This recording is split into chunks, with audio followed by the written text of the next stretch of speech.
Welcome to Chillin' 101. We hope this video helps. You start by preparing your devices and taking action now. Open the Play Store or sideload the updated APK. Install Lonelyscreen Android and accept required permissions.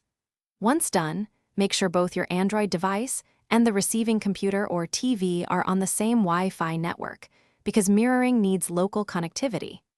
Next, grant local network access and screen capture permission so Lonelyscreen can broadcast. This initial setup avoids common permission blocks and gets you to the mirroring phase without delays. Now connect and configure the mirroring session step by step.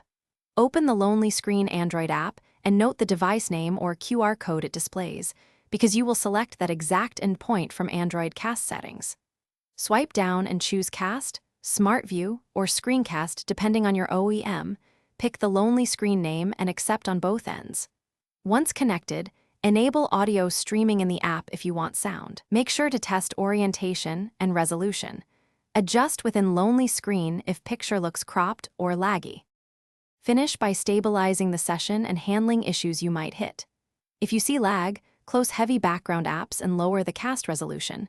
Moving both devices to a 5 GHz band often reduces latency. If connection drops, stop casting, restart Lonelyscreen, or toggle Wi-Fi. Regrant permissions after any system update because Android can revoke capture rights. As a last resort, try USB tethering for a direct link, or test with an alternate receiver device. These steps restore mirroring quickly and keep your session reliable. Thanks for watching. Consider subscribing if we helped you.